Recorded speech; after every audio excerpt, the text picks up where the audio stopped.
Boa tarde, juventude brasileira. Vamos começar nossas atividades, certo? Hoje eu vou gravar nossa conversinha para poder deixar salva para o pessoal que por algum motivo não puder estar hoje na nossa aula. Aí eu vou gravar telinha bonitinho e vamos coisar, certo?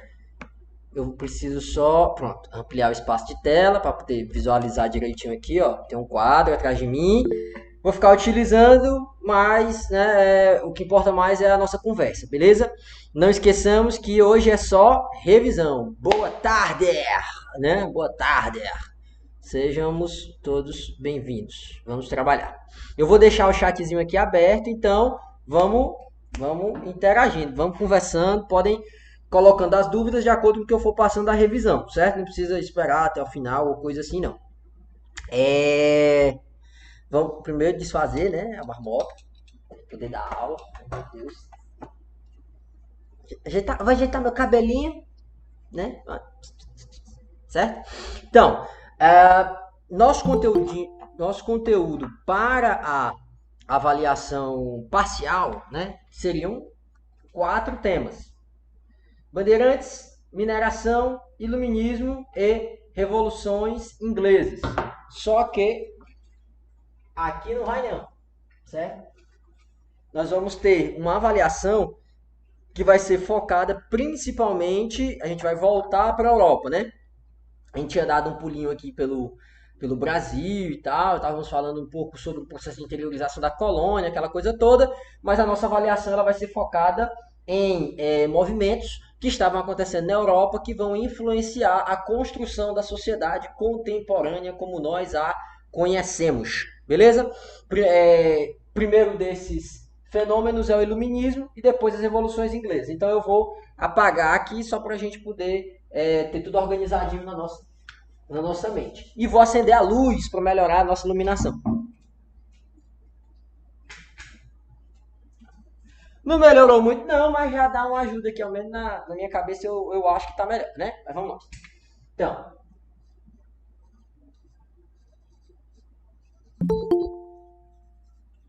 nosso primeiro conteúdo da avaliação parcial é o iluminismo.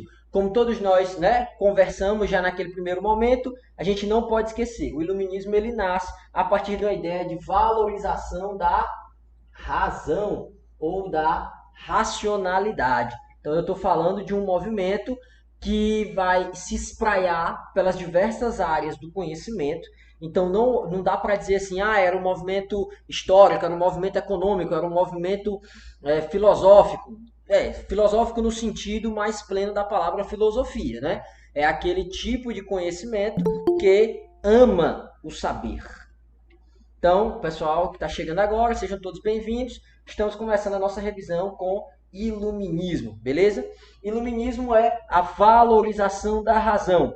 Se eu estou valorizando a razão, eu estou colocando isso em contraposição a alguma coisa. E aí é muito do jeito pelo qual a gente vai compreender o iluminismo, é principalmente a partir daquilo que ele não é. Como a gente já conversou em um outro momento, ele fazia oposição a quem? Ao famoso antigo regime, ou seja, as monarquias absolutistas. O iluminismo era contrário às monarquias absolutistas. Vamos nós, anotando, era contra o absolutismo, o clericalismo e o chamado obscurantismo. Entendendo de um por um, absolutismo é a ideia de poder concentrado nas mãos de uma única pessoa, mais especificamente o rei. Clericalismo é a concepção de que as questões da sociedade devem ser resolvidas, pensadas e elaboradas a partir da religião. E o obscurantismo é a ideia de que eu não preciso me preocupar com as explicações científicas, eu devo apenas viver minha vida. certo? Então, a valorização do obscurantismo é a valorização da ausência do pensamento, da ausência do questionamento, da ausência da reflexão, beleza? Então, o iluminismo, ao valorizar a razão, se opunha a tudo isso aqui. Uma das coisas também que eles não eram muito favoráveis era a questão das hierarquias. Mas como assim? Não pode ter uma organização, não pode ter uma hierarquia? Podia, certo? Não é nesse nível, do tipo, tem que acabar com todas as hierarquias. Não, era no sentido de, ó, a hierarquia do antigo regime, como é que ela funciona? O rei manda e todo mundo obedece. A hierarquia eclesiástica, como é que funciona? Eu tenho um papa com poderes absolutos, ele manda e todo mundo obedece. E por aí vai, né? Então não é bem essa a lógica que o pessoal do iluminismo defendia. Eles eram favoráveis aos princípios de que aquele que puder contribuir, contribui. Né? Então, quem tiver mais capacidade, eles vão defender aquilo que à época se chamou de meritocracia. Hoje a gente pode pensar com bastante cuidado esse termo, mas eles vão defender isso, a ideia da meritocracia.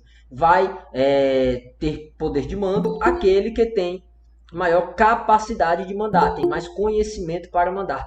Bem-vindos, jovens que estão chegando agora. Vocês são todos muito bem-vindos, certo? Acabamos de começar. Vimos que o iluminismo elogia a razão e se opunha a essa turminha aqui todinha.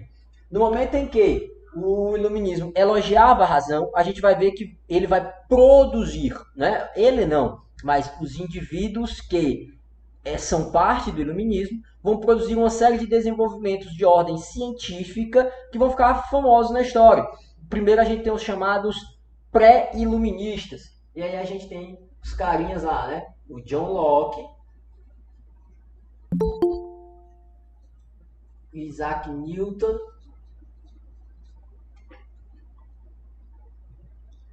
John Locke, Isaac Newton e o René Descartes.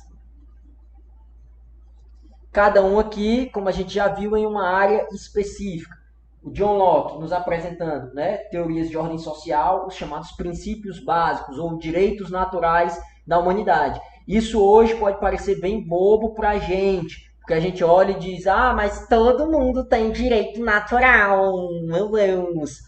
Hoje a gente tem essa reflexão, né? Mas até muitíssimo pouco tempo atrás, a sociedade ela era dividida de uma maneira a valorizar apenas alguns em detrimento de outros. Vejam, inclusive, por que é que o iluminismo era contrário, entre outras coisas, ao absolutismo.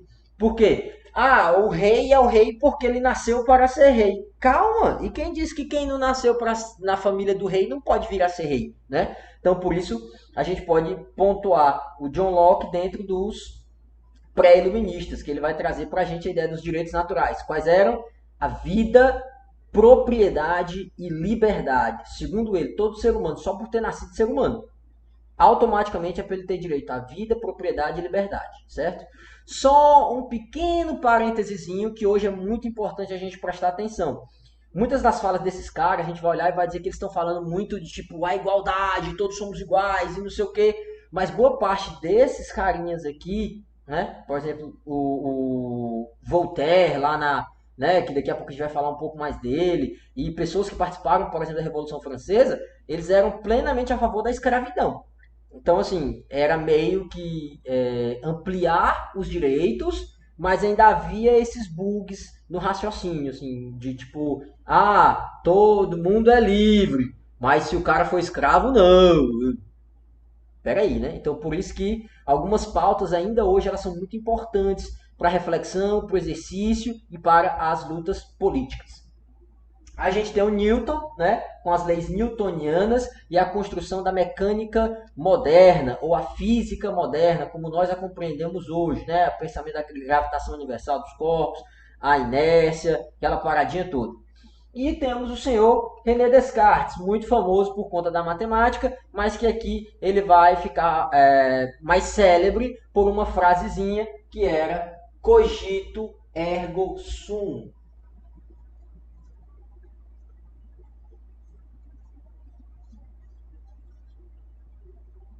Traduzindo para um bom português, penso, logo existo. Né? Essa aí todo mundo conhece.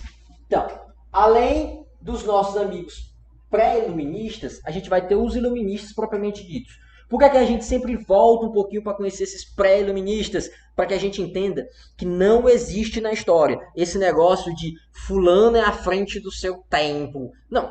A humanidade é do seu próprio tempo. Óbvio que alguns de nós questionam alguns limites, outros não questionam esses limites. Alguns tentam avançar fronteiras, outros não tentam avançar essas fronteiras, certo? Mas esses carinhas aqui, eles são fruto do tempo deles. E a ação deles permitiu a existência de outros indivíduos, que são os que a gente vai visualizar agora, porque o iluminismo vai ter alguns rebatimentos, principalmente na esfera política. O chamado iluminismo político vai ser representado por três pessoas. Tem três aqui que refletem melhor esses movimentos. Voltaire, que já tínhamos falado. Montesquieu.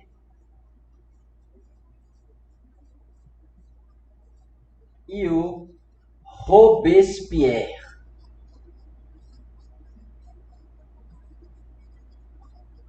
Então, esses três vão ter contribuições fundamentais para o desenvolvimento da sociedade contemporânea pós-iluminista. Como assim eles vão ter influência, professor? Boa parte das ideias que vão embasar os estados, os países que vão nascer no século XIX para frente, são as ideias que estão contidas no pensamento desses carinhas aqui, certo? Dos pensamentos iluministas. E nasceu o país? Ué, é só a gente lembrar, o próprio Brasil, ele era uma colônia e ele se torna um país independente em 1822, no século XIX, certo? Da mesma maneira, ou melhor, até como melhor exemplo ainda, a gente tem vários vizinhos aqui na América Latina que quando fazem a sua independência já se tornam democracias, né? Repúblicas democráticas, diferente do Brasil. Aqui a gente se tornou uma monarquia que meio que tentava juntar um negócio de despotismo esclarecido, que vai ser o último conteúdo da nossa parte de iluminismo. Eu vou falar sobre isso com mais detalhe, tá bom? Mas vamos aqui para os três, só para a gente tentar lembrar a ideia básica geral de cada um deles. Voltaire. Esse aqui é a cara de status do Facebook, né? Twitter, o pessoal vai lá e eu vou fazer uma postagem no Twitter. Eu quero uma citação legal para o meu Twitter. E aí, normalmente o pessoal pega o Voltaire, né, com aquela frasezinha que é atribuída a ele, não é uma frase dele, mas é um resumo do pensamento dele, em que ele dizia: posso não concordar com nenhuma palavra daquilo que você disser, mas lutarei até a morte pelo teu direito de dizê-lo, né? Então, isso é visualizado como um princípio de defesa da liberdade de expressão. No caso dos Estados Unidos, isso é defendido, se não me engano, pela primeira emenda da Constituição, né? E habitualmente se fala muito sobre a liberdade de expressão, né? Ah, eu tenho o direito de falar o que eu quiser e tal, sim. Inclusive a Constituição da República Federativa do Brasil, o país em que a gente vive, garante liberdade de expressão para todos nós. O que é que ele não garante? Liberdade de ofensa. A gente não tem direito de praticar crimes em nome da liberdade de expressão, tá bom? Então, se você falar mal do coleguinha, se você praticar um crime de racismo, um crime de homofobia e qualquer coisa do gênero, isso não é liberdade de expressão. Isso é ofensa, tá bom? É igual, tipo, a gente tem um amiguinho que a gente tá jogando bola no meio da rua e tal, e um olha pro outro e chuta o outro, não sei o que, seu besta, seu bosta, seu feio, seu nojento, seu cabeção, seu feed. Aí, opa! Então, né? Se até no jogo de bola do meio da rua a gente tem limites, né? Quem dirá na Constituição do Brasil, assim, no conjunto máximo de leis que regem o Brasil. Então, o que é que o Brasil aprendeu aqui de Voltaire? Nós devemos defender a liberdade de expressão, sim, mas a gente deve punir os crimes de expressão.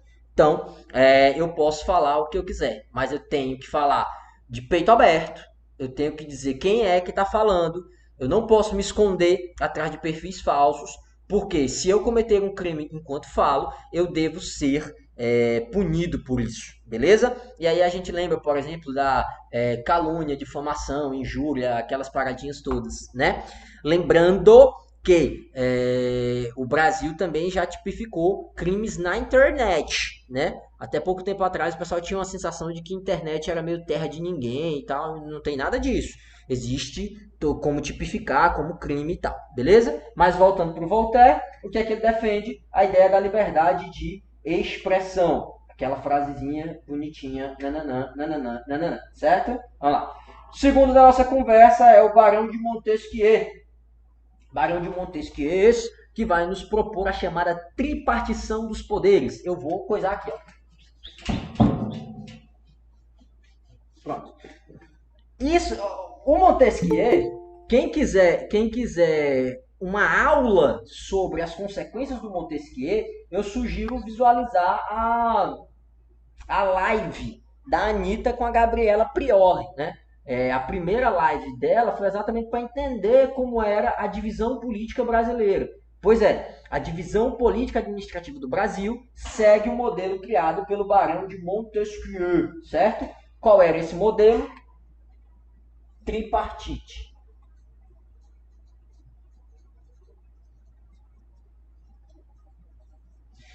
Ele partiu de uma pergunta muito simples.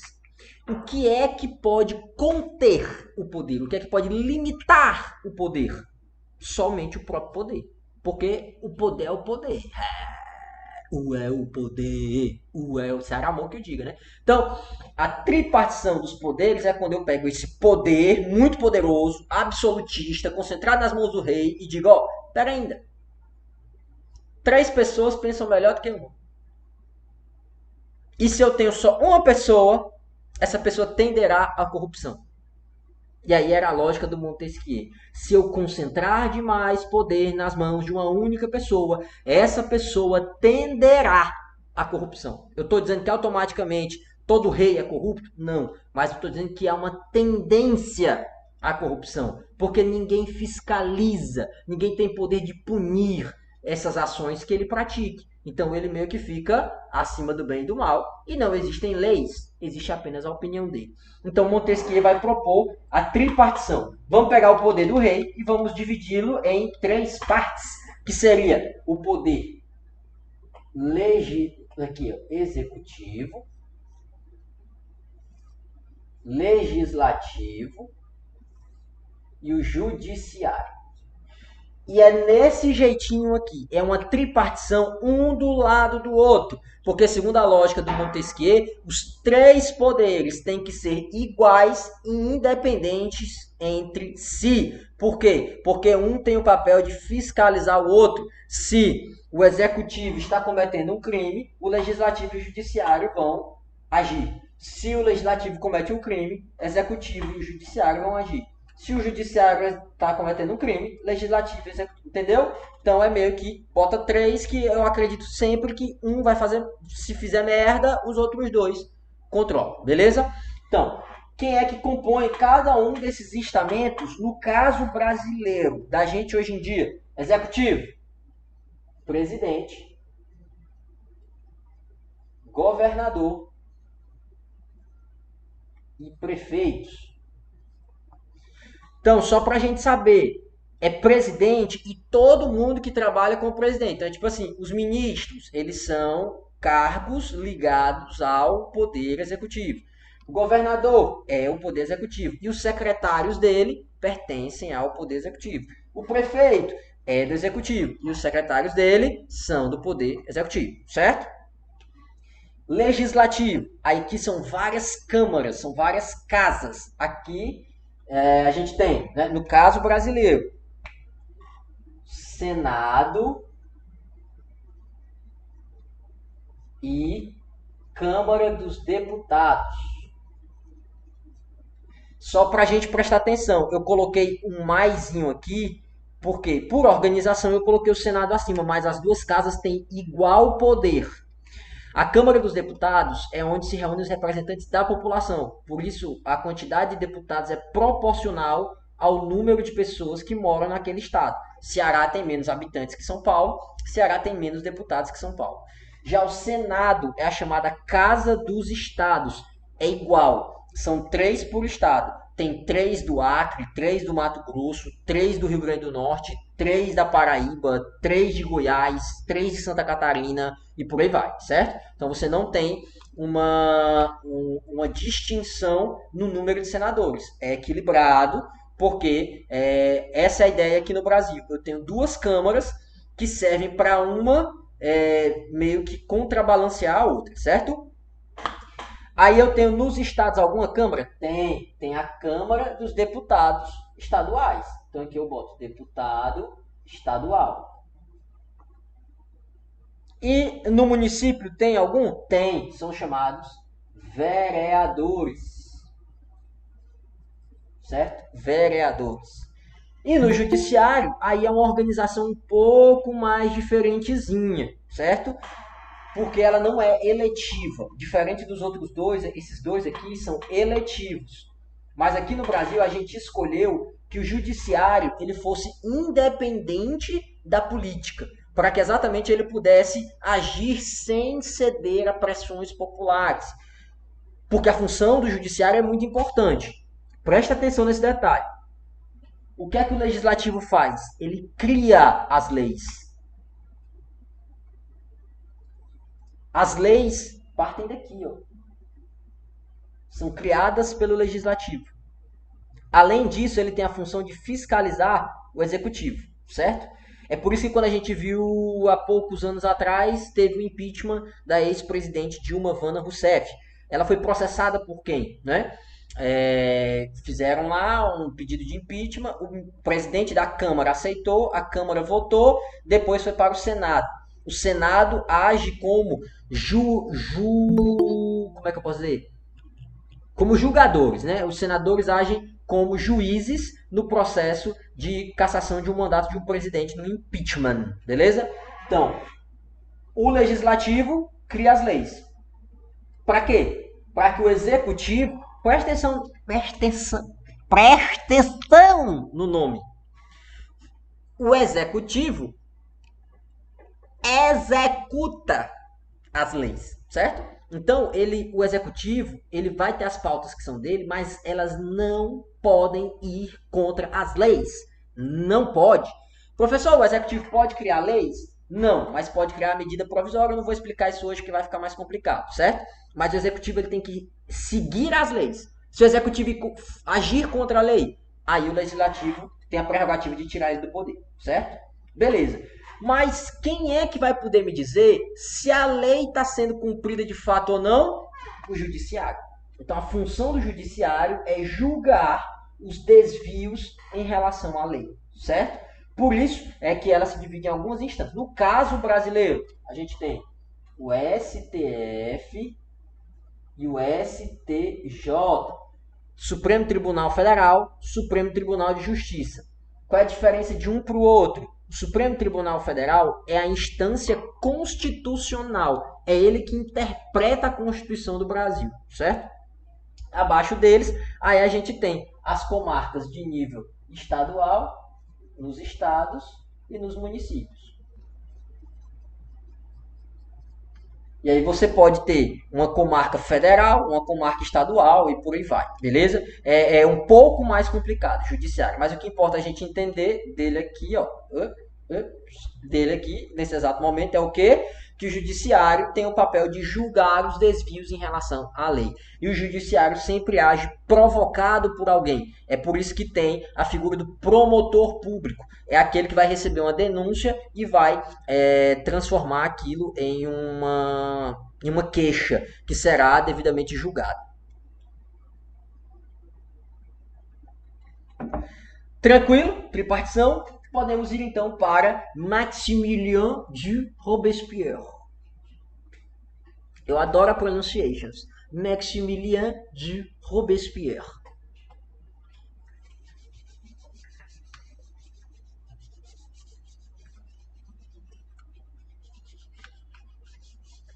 O Robespierre é meio que um herdeiro do Locke, assim, ele vai nos trazer uma interpretação que, de certa forma, lembra alguns elementos do Locke, mas ele vai partir de uma pergunta muito importante: de quem é o poder? Vocês prestaram atenção como essa palavrinha está presente em boa parte da nossa conversa, né? O Voltaire vai falar sobre o poder da liberdade de expressão, né? O poder da fala, o poder do convencimento e tal. Já o Montesquieu vai nos falar sobre como organizar os poderes. E o Robespierre vai nos trazer a ideia de se questionar o poder, qual é a origem do poder. O poder é o rei.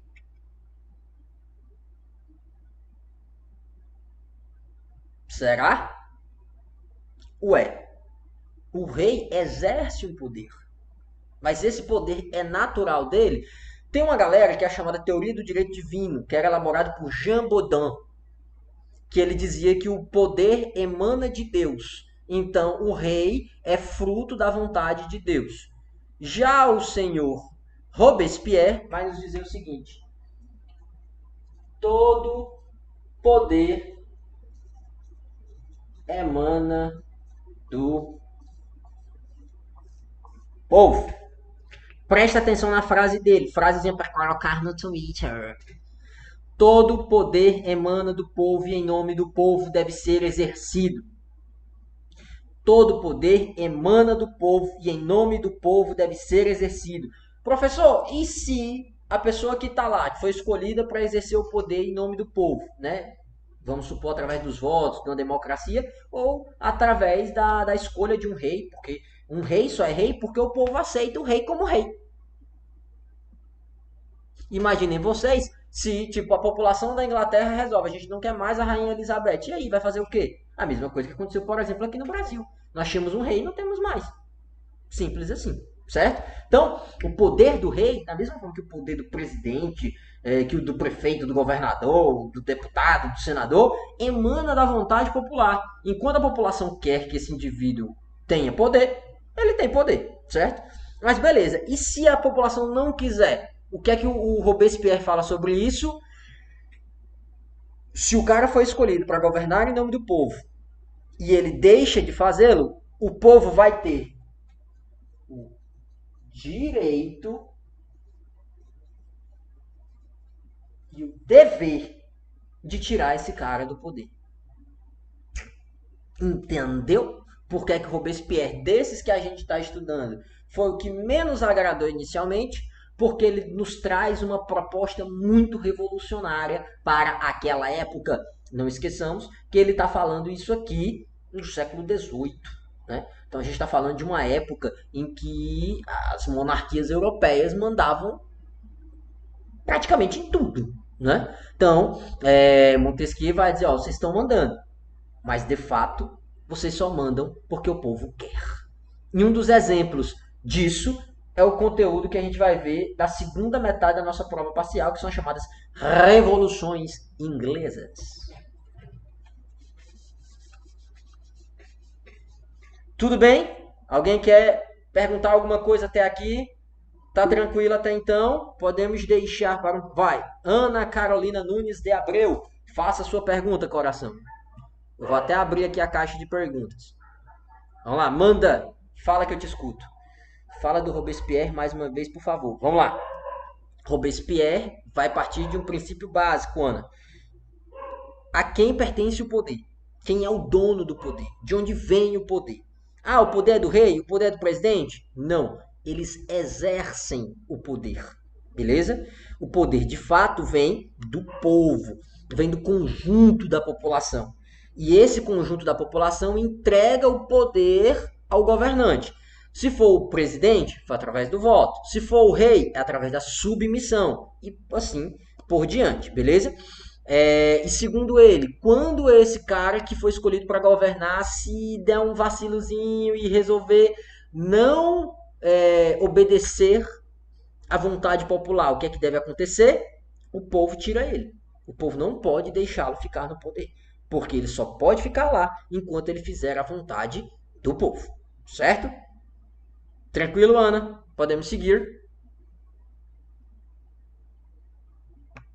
5, 4, pronto, vamos nós.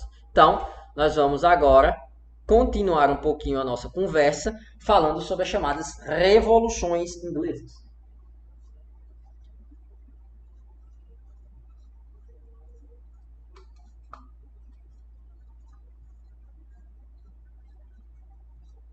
Como os senhores e senhoras muito bem sabem, aqui eu tenho sonhos, revoluções.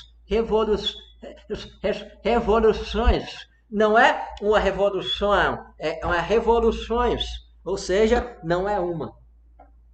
A gente vai falar agora de um momento, no caso da Inglaterra, em que a gente vai ter duas grandes revoluções acontecendo quase que imediatamente uma da outra.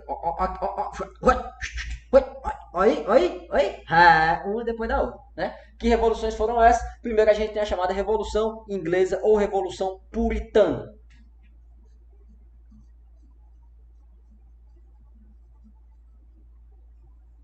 Para compreendermos a chamada Revolução Puritana, né, a gente tem que entender que a Inglaterra passava por um momento super complicado politicamente. Por quê?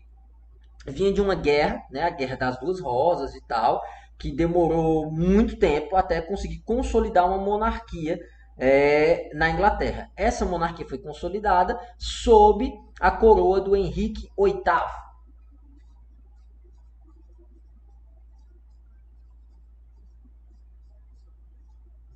Esse aqui é aquele carinha sobre o qual a gente já falou, que teve várias esposas, não sei o quê, que quem quiser tem um filminho com a Scarlett Johansson que chama A Outra.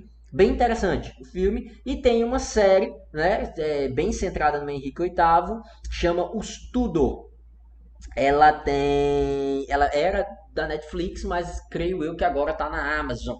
Mas eu não posso falar esses nomes porque nós estaremos na plataforma do YouTube e do Google Classroom, né? Então é isso. Tá? Tinha naquela plataforma de streaming vermelha e agora tem naquela plataforma de streaming daquela loja que vende livros e outras coisas também. Beleza. Então, o Henrique VIII ele vai fazer uma série de mudanças na Inglaterra, entre elas a criação de uma religião.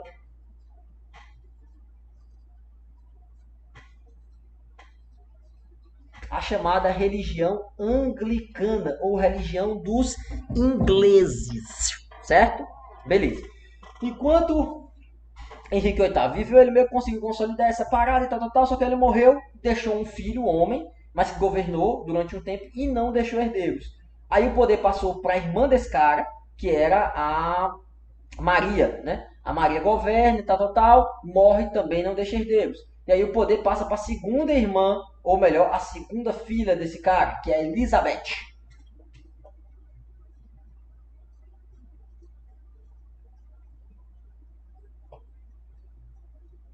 Hoje a gente chama ela de Elizabeth I, porque vocês estão vendo a atual rainha é a Elizabeth II. Então, nome de rei, de papa, essas coisas sempre é assim.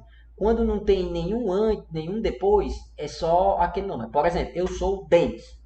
Denis.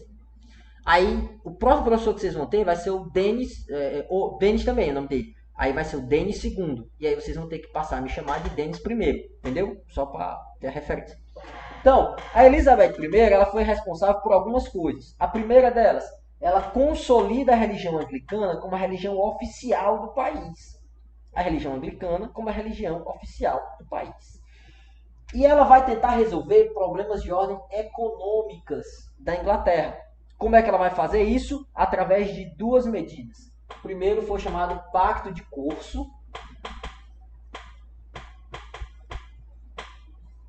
Segundo são os cercamentos. Presta atenção nisso. Pacto de Corso. Aí para lembrar do é Corso. Corso. O corso ou corsário é o antigo pirata, certo? Então ela fez um acordo com os piratas, inclusive foi o que deu origem à colonização de algumas ilhas do Caribe pelos ingleses, daí os piratas do Caribe, né? Então o acordo que ela tinha com os piratas era o seguinte: vocês não roubam os navios da Inglaterra e vocês roubam os navios dos inimigos da Inglaterra. Em troca, a gente deixa vocês usarem os portos ingleses no Caribe e a gente quer comprar as coisas que vocês roubarem. Maravilhosa, né? Então, e por outro lado, ela vai adotar a chamada política de cercamentos. O que é isso? Tinha uma categoria, uma galera que estava ganhando dinheiro, mas que não era da nobreza, que eram os chamados, a chamada gentry. Esmeralda, bem-vinda Esmeralda Oliveira, você ficou eternizada no YouTube. Vamos lá. Então, a gentry era uma galera que tinha dinheiro, mas que não tinha nobreza nem tinha acesso a terras. Essa galera começou a casar com os nobres porque a Elizabeth achou que era uma ideia boa. Então ela apoiou a gentry, que começou a ocupar terras. Só que esses carinhas vão olhar para as terras não como a tradição, e sim como uma fonte de riqueza. E aí eles vão tentar explorar mecanicamente cada vez mais a terra. Por isso também esse tema que a gente está estudando, ele está intercalado com o que a gente vai ver para a prova bimestral, que é a Revolução Industrial, certo? Mas não precisa disso agora não, depois a gente fala. Essa gentry vai receber da Elizabeth o direito a praticar os cercamentos, que era o quê? Antigamente os feudos eram divididos em 3 partes. Terra senhorial, de uso exclusivo do senhor feudal, melhor, tudo que era produzido lá era do senhor feudal. Eu tinha a terra dos servos, ou manso servil. O que era produzido aqui ficava metade com o servo, metade com o senhor feudal. E eu tinha a terra comunal. Essa terra comunal, ela servia como uma reserva alimentar. Então eram os bosques, as florestas, os pântanos. Só que, o que é que a gentry pensou? Isso aqui é dinheiro desperdiçado. Eu quero essa grana para mim. E aí, com o direito que recebem da Elizabeth, eles começam a cercar isso aqui e transformam tudo em terra para eles. A gente vai ter várias revoltas, várias confusões por conta disso e tal. Inclusive surgiu que tem um cara que chama Edward Paul Thompson, que ele trabalha exatamente com essas disputas pelos cercamentos. Mas enfim, isso fez com que eu tivesse uma abordagem mais econômica da terra, o que fez com que a Inglaterra conseguisse muito mais lucro do que os outros países europeus na produção do campo, beleza? Só que essa tia aqui, a Elizabeth, não à toa ficou conhecida como a Rainha Virgem. Ela nunca casou e ela morreu sem deixar herdeiros. Isso gerou uma confusão na Inglaterra, que queria um herdeiro, queria alguém para o trono. E aí eles vão chamar os primos da Elizabeth, que já eram reis lá na Escócia. Era a família Stuart.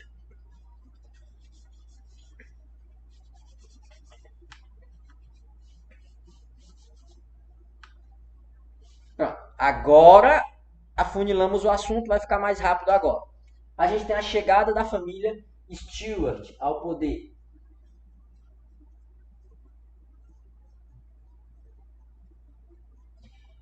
Primeiro grande problema: os Stuart eram católicos, eram fiéis ao Papa. Enquanto a Inglaterra, a gente viu, era uma igreja anglicana, era um país que professava uma fé em separado da fé católica. Então já gerou o primeiro. Mas eles vão meio que se aproximar e aí a gente vai ter uma divisãozinha nascendo na sociedade da Inglaterra.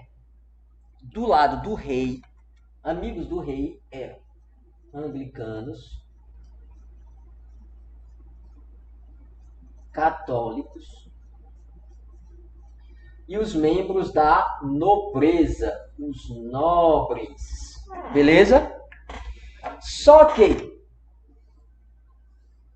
essa dinastia aqui vai ter 2 carinhas bem famosos, o Jaime I e o Carlos I.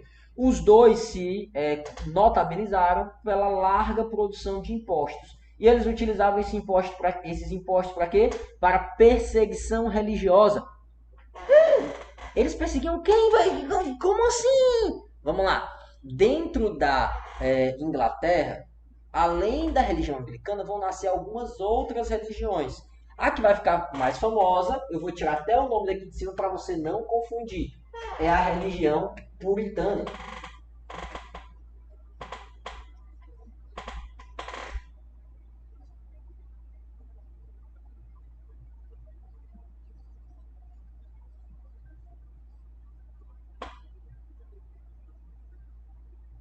Certo. Vamos lá. Então a gente tem os puritanos, que são uma denominação religiosa que achava que a Inglaterra ainda estava muito próxima de ideias católicas, de pensamentos que eles achavam que não representavam a verdadeira fé no Papai do Céu.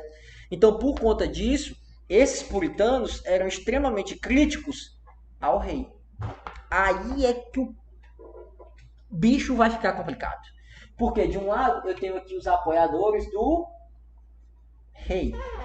E desse lado eu vou ter os apoiadores do parlamento. O que é esse parlamento? Lembra que eu falei que a coisa ficou complicada para o Henrique VIII, para os pais dele e tal, que eles precisaram fazer o maior jogo de cintura para conseguir acabar a Guerra das Duas Rosas e tal? Pois é. O acordo que acabou a Guerra das Duas Rosas estabeleceu o seguinte: a Inglaterra ia ter um rei, mas esse rei não governaria sozinho. Ele precisaria ouvir o conselho, né? Não era igual hoje. O rei tinha todo o poder ainda estava nas mãos dele. Mas esse conselho era o parlamento, aqueles que falam, parlamento, beleza? Então, esses caras, no início, eram nobres. Mas desde a época da Elizabeth, a gente viu que ela se aproximou de uma galera não tão nobre, mas com muita grana. Esses carinhas deram origem a duas casas no Congresso, ou melhor, no Parlamento da Inglaterra. Era a Câmara dos Lordes, onde ficavam os nobres, e a chamada Câmara dos Comuns, onde ficavam pessoas que não tinham necessariamente títulos de alta nobreza. Eu também não estou falando que ia a raia miúda, não. A raia miúda não participava. Eu estou falando, esses comuns aí eram pessoas muito ricas, que tinham grana, que tinham terras, que tinham parada e tal, não sei o quê, mas que não tinham altos títulos de nobreza. Beleza.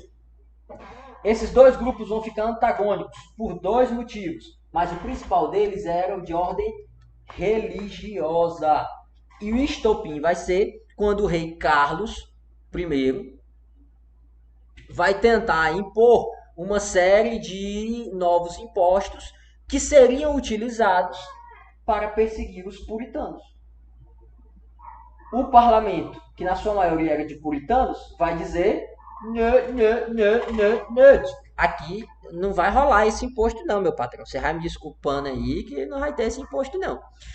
Por conta disso é que o rei cerca o parlamento e ordena: mata todo mundo. As tropas do parlamento passam então a ser lideradas por um carinha chamado Oliver Cromwell.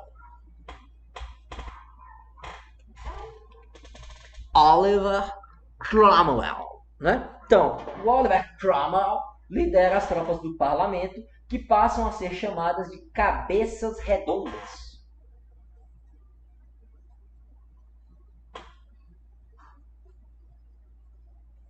Enquanto as tropas fiéis ao rei era a tropa dos cavaleiros, os guardiões do universo hão de vencer o mal. Você não tem essa referência não, eu sou velho, eu sou da época dos Cavaleiros do Zodíaco. Mas enfim, então o que é que vai rolar? Eu tenho uma briga entre esses dois grupos, que vai, né, ser chamada de Guerra Civil ou Revolução Puritana. Porque as tropas do Oliver Cromwell vão vencer as tropas do rei e o rei vai perder a cabeça. Vrau! Vão cortar a cabeça do rei fora. E aí fica uma questão. Beleza. Matamos o rei. Vrau! Quem vai governar agora? Vamos botar outro rei no lugar. E ofereceram uma vaga de rei para o Oliver Cromwell. Ele, por sua vez, disse: eu não quero ser rei. mas aceitou o cargo de ditador vitalício da Inglaterra. Olha, somebody loves, né? Ele não era rei, mas ele era um ditador que governava até morrer e quando morresse o poder passava para o filho dele. Então, né? Durante esse período, o Oliver Cromwell lidera a Inglaterra. Um outro detalhe que falta eu explicar, esses cabeças redondas vão inaugurar um tipo específico de exército. É o chamado New Model Army. Presta atenção, ladies, formation era o New Model Army, novo modelo de exército. O que é que esse modelo tinha de novo? Ele era baseado em um princípio bem iluminista da tal da meritocracia. Mas vale ressaltar que isso aqui aconteceu, inclusive, um pouco antes do iluminismo, certo? Então, qual era o princípio da meritocracia aqui e não lá? No antigo modelo de exército, aquele lá do rei, dos cavaleiros, não importava a tua experiência em batalha, importava teu título nobiliárquico. Então, se eu sou filho do rei, meu amor, eu vou mandar na tropa. E se eu não sou filho do rei, eu vou lutar e tal. E quando acabar a guerra, o prêmio vai para o filho do rei.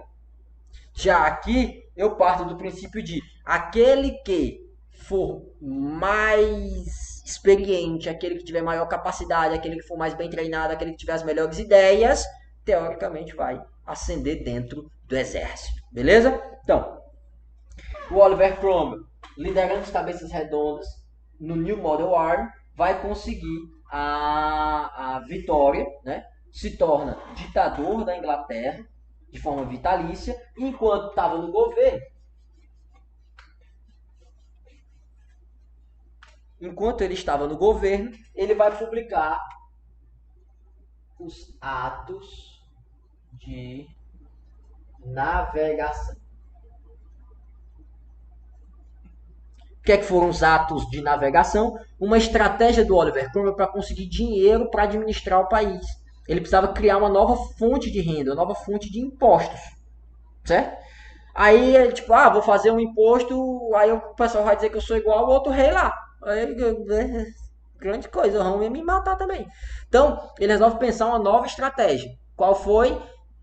Reservar uma área de mercado para a Inglaterra, que antes não estava reservada. Qual? O transporte de produtos. Então, pelos atos de navegação, daquele momento em diante, eu passo a ter a exclusividade de navios de bandeira inglesa transportando produtos ingleses, vindos de colônias ou da própria metrópole inglesa, certo? Isso vai gerar uma briga da Inglaterra. E aí a gente vai ter uma guerra entre ingleses versus holandeses. Vai dizer assim, mas o que é que os holandeses têm a ver? Nada a ver, isso aí, professor. Tem tudo a ver.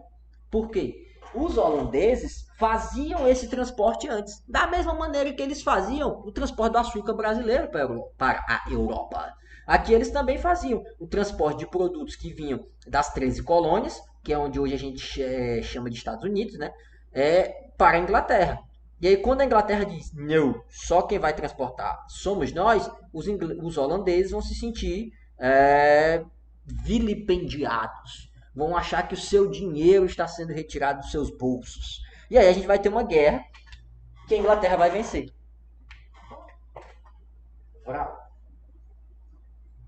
Os holandeses perderam, os ingleses ganharam, e daqui nasce o título que ainda hoje é chamado a Inglaterra. Rainha dos mares.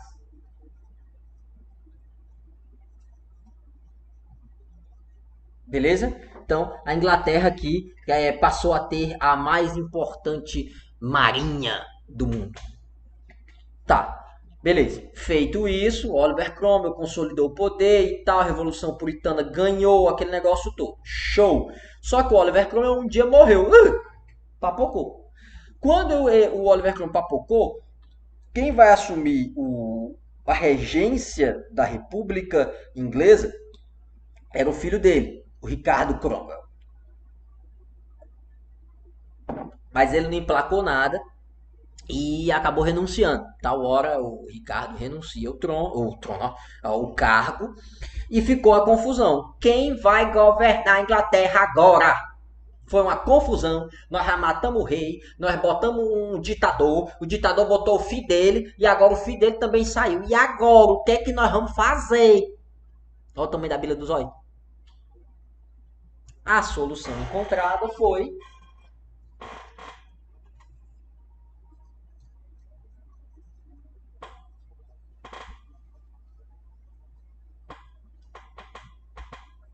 voltar à monarquia.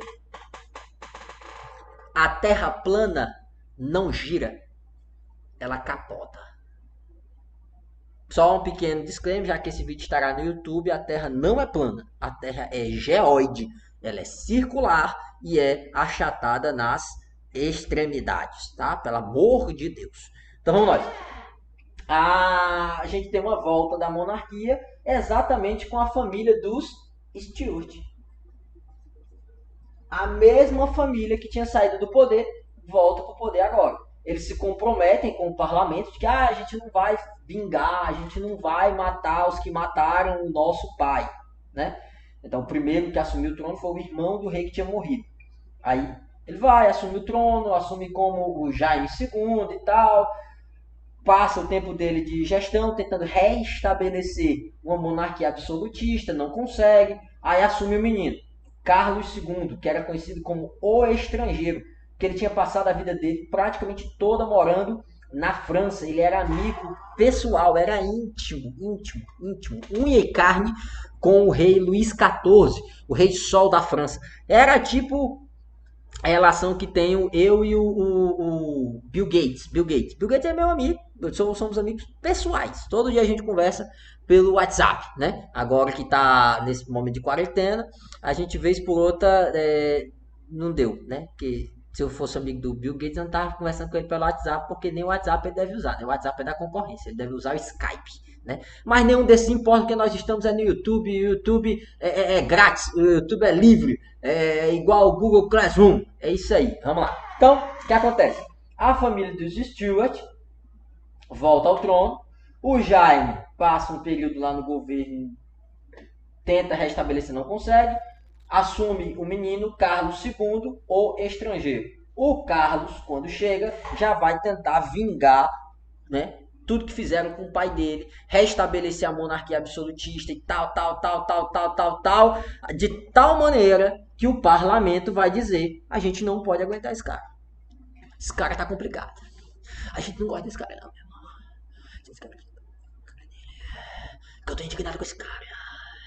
E aí, o parlamento resolve arquitetar um golpe contra o rei. E aí a gente vai ter a segunda revolução que a gente vai ver hoje. A primeira foi a Revolução Puritana, aquela do Oliver Cromwell. E a segunda vai ser a chamada Revolução Gloriosa.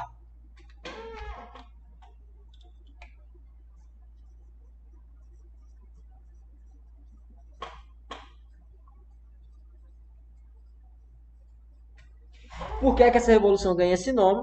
Porque a população da Inglaterra, o parlamento, né, não era muito chegado no rei, Carlos II, mas não tinha o menor problema com a filha dele, a Maria. E aí, o que é que se aventou a possibilidade? A gente podia botar a Maria no trono. Só que se a Maria for ao trono, a gente tem que arrumar um marido para ela. Porque antigamente a sociedade não tinha muito essa ideia de que mulheres, as mulheres têm os mesmos direitos que os homens. Tem, e devem ter esses mesmos direitos, certo? Mas naquela época não era isso que a sociedade inglesa compreendia. Partia-se do princípio do chamado pátrio poder, ou seja, a menina, enquanto tivesse pai, era o pai que mandava nela. Quando ela casasse, era o marido que mandava nela. Isso explica, inclusive, porque é que a Elizabeth, aquela lá que a gente tinha falado agora há pouco, tinha escolhido não casar, porque ela queria ser a rainha. E não um negócio de estar dividindo poder. Que o homem agora vai ter o direito, né? Então, a ideia da Revolução Gloriosa era: a gente não quer o Carlos, mas a gente gosta da Maria. Só que para colocar a Maria no trono, a gente tem que arrumar um marido para Maria. O que é que eles resolvem fazer? chamar para lutar em nome do parlamento e tomar o trono da Inglaterra,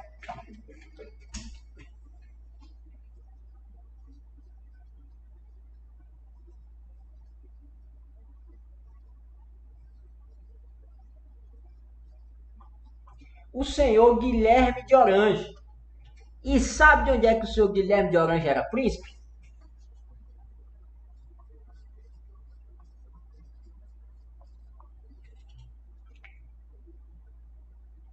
Na Holanda. Pois é, a mesma Holanda que havia sido derrotada aqui por conta da batalha dos atos de navegação. O que é que vai acontecer? O Guilherme prepara as tropas dele, chama os soldados dele. Bora lá, galera! Bata raitroar, vamos pegar o navio. Aí eles vão tudo de navio.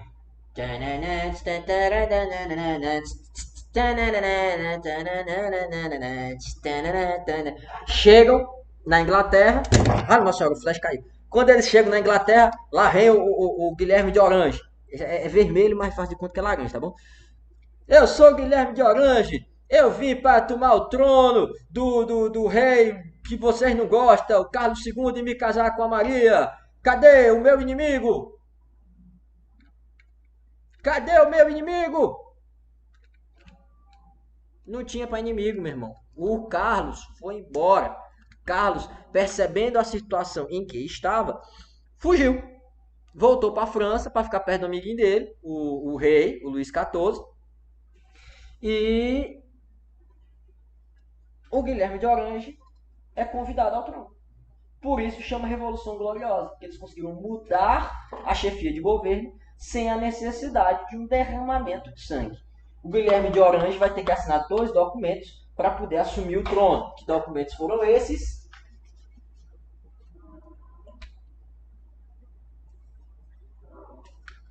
Chamado Bill of Rights, ou a Carta de Direitos, ou conjunto de leis, né? Então, o Bill of Rights, assinado pelo Guilherme de Orange, estabelecia que a partir daquele momento a Inglaterra ia ter um rei, mas esse rei governaria junto do parlamento. Isso marca a origem de um sistema de governo que ainda existe na Inglaterra e em outras nações do mundo, como, por exemplo, né, a Holanda, o Japão e tal, que é o parlamentarismo. Você tem o rei, né, só que a expressão que se diz é o rei reina, mas não governa, porque o governo passa a ser de direito do parlamento, que escolhe o primeiro ministro, certo? Então, em alguns países do mundo, o primeiro-ministro chama chanceler, né? Como é o caso da Alemanha. A Alemanha é uma república parlamentarista. Então, eles têm presidente e eles têm primeiro-ministro. A França é do mesmo jeito, a Rússia é do mesmo jeito.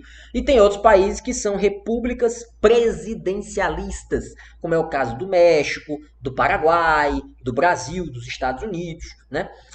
E tem aqueles, como eu estava dizendo, que são as monarquias parlamentaristas, como é o caso da Inglaterra, do Japão. Beleza? Compreendido? Entendido? Podemos seguir adiante? Podemos fazer algumas perguntinhas para todo mundo ter as suas dúvidas sanadas e fazermos uma excelente avaliação parcial? Vamos lá, galera? Quem tem alguma dúvida? Dúvidas? 5, 4, 3, 2, 1. Ninguém? Posso encerrar a gravação? Eu vou encerrar a gravação, mas a gente vai continuar conversando um pouquinho, tá? Tá bom.